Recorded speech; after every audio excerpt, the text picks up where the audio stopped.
it's Raquel Bowman here, and I'm here creating a layout for Cocoa Vanilla Studio.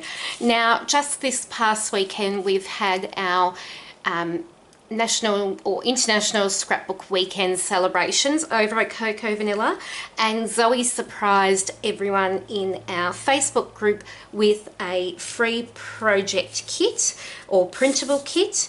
And then a free live class. So I thought for my blog post today, which will be on the Cocoa Vanilla blog, that I would adapt and use what Zoe provided in the class to create an 8.5 by 11 layout. So I'll show you the layout. I've just printed it on my home printer, and I know that Zoe had taken this late at night, so it's not the best of quality, but you can sort of see the overall design.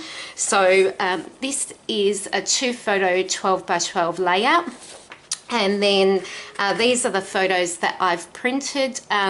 Part of the printables, which I'll show you in a moment, said the title was Home Life, so I decided to document our home learning that we are going through at the moment. So my kids are following a fantastic program from my school, and they're very engaged at the moment, and I wanted to document that.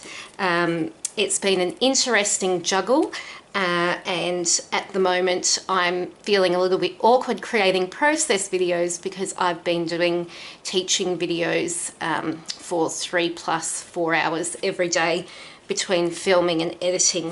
So this is a nice change, a bit of creating for me. So these are the printables. So what I'm going to do shortly, and I won't film this part, is go inside with my family, and while they are watching TV and doing whatever else, I'm going to fussy cut all of these out. So there is some floral designs, some of those gorgeous doilies. Because there are strips of paper in the main vertical sort of design of the page, there are all of these to cut out, and then some more longer ones. Now I'm going to have to adapt these and probably cut them thinner and shorter once I start creating my layout. These here were used to back the photos, so again I'll have to cut them a bit smaller, but I'll be able to use those. And then this is the Home Life title, which I can't wait to use and document. I'm hoping it's not going to be too big, considering this is the size of my layout is pretty much an A4 size, isn't it, when you're 8.5 by 11.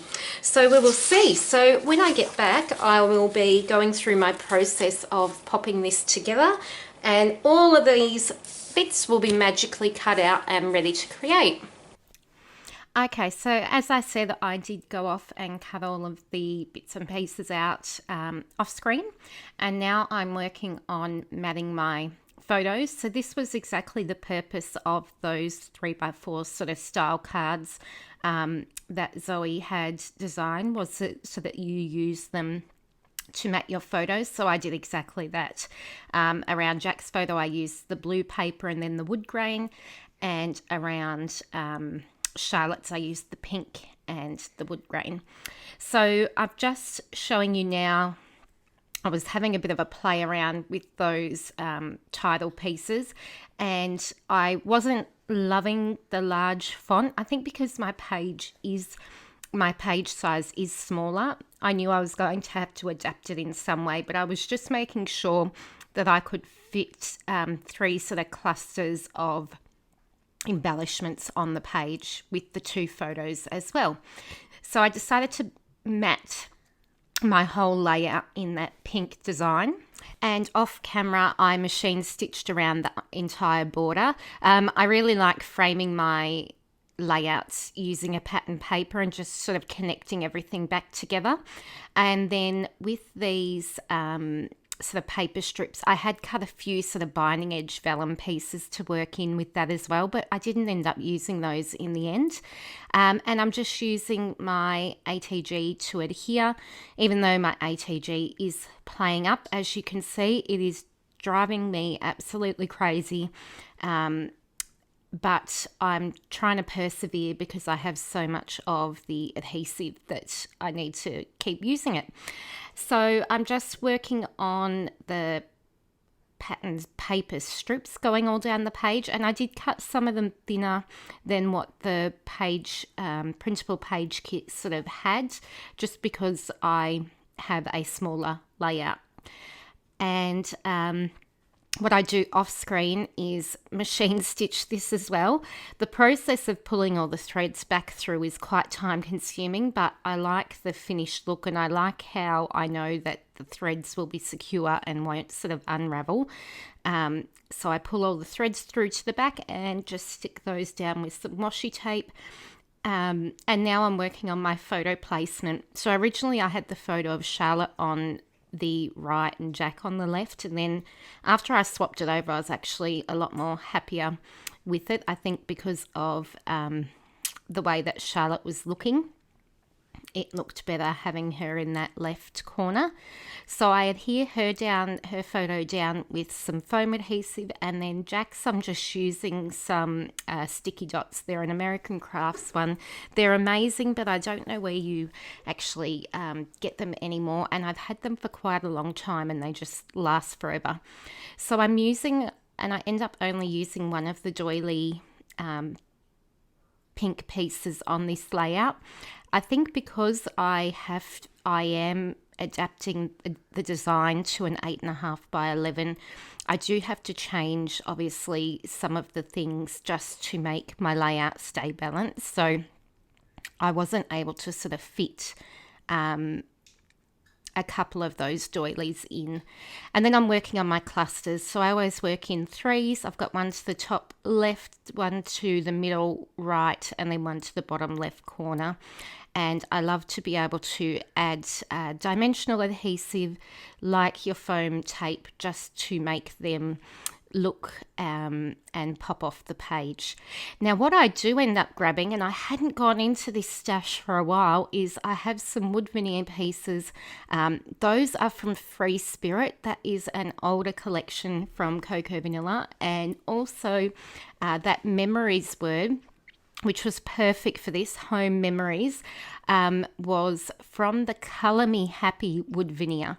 So yeah, big sort of delve back into the stash to get some wood veneer to sort of finish this page. And now what I'm working on is just adhering everything down. So you will see me swap between sticky dots or foam adhesive. The florals I like to add sort of a multi-dimensional look. So I will adhere the sort of start of the stem to straight directly to the page, and then pop up the leaves with some foam adhesive. Butterflies I always love. Oh, you can see, I think that's Jack's hands there. Butterflies I always love sort of only adhering them through the center of the butterfly and then popping the wings up. And then the wood veneer, I am using the Scotch Quick Dry in the fine line bottle to adhere down. It just really gives it that good stick. Now where I have machine stitched all of those pattern paper strips, I have used my fingers just to sort of bend those inwards and upwards and give them a bit of a not totally distressed look, but just that dimensional sort of look as well. And what I love about this page kit is that there's quite a few florals, enough to create those few clusters that I've created. I did use them all, but also you had the butterflies as well, which add that nice little finishing touch, as well as a few just leaf pieces, which I loved. So that home was part of the page kit title.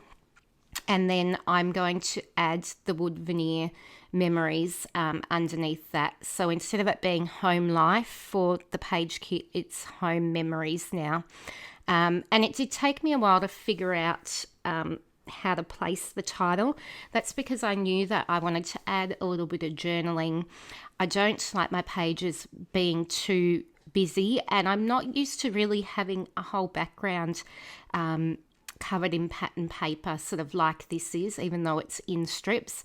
So I did sort of have to think. It took a lot of thinking to try and work out where I was going to sort of fit my journaling and how my title was going to fit. But having said that, that Memories wood veneer piece sort of nestled nicely underneath that home and on top of one of the other strips of paper. So it did sort of turn out perfect in the end for where it was going to be placed. So now I'm just adding a couple of those wood veneer pieces on as well. And like I said, I use the Scotch Quick Dry. I do have the Nuvo liquid adhesive as well, and that's good. It does have quite a bit of wiggle time compared to the Scotch Quick Dry, obviously, which is quick drying, funnily enough. So you do get a bit of room for movement if you are not happy, whereas I find the quick dry, once you've decided where it's stuck, it can be pretty much stuck.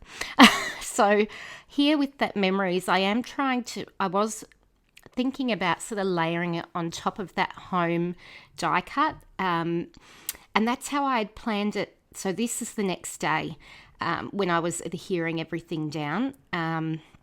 And I was planning on sort of layering it on top. But then I suppose once you come in with fresh eyes, a new day, I decided to pop it underneath. So I'm finishing my layout with some typewritten journaling. And you may have noticed me passing things across my desk. That's because Charlotte is scrapbooking across from me. So she's borrowing my trimmer, she's borrowing my glue, she's getting me to type her some journaling as well. So I was sort of passing over the table bits and pieces as we were creating. But it's been really lovely getting to spend that time with her doing what we both love. So, and she's given me a thumbs up now and listening to me doing this voiceover. So I'm adding my journaling to that tag. That tag, I think Zoe had originally popped that within a cluster, but I liked it sort of grounding that journaling at the bottom there, and I'm going to pop that under that Memories and sort of finish off that little area. There I go with my ATG again. If anyone knows where because I have a feeling I'm going to need a new one, or if anyone has had this happen to theirs before and wants to give me some troubleshooting tips, I will happily take them on because it's very frustrating. So I've slowed the video down now so that you can see the dimension in the layout.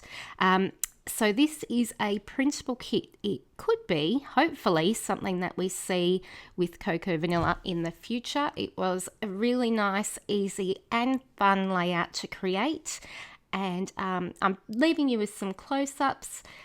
And yeah, I will see you soon. Thanks so much for watching, and be sure to subscribe if you don't already. Bye everyone.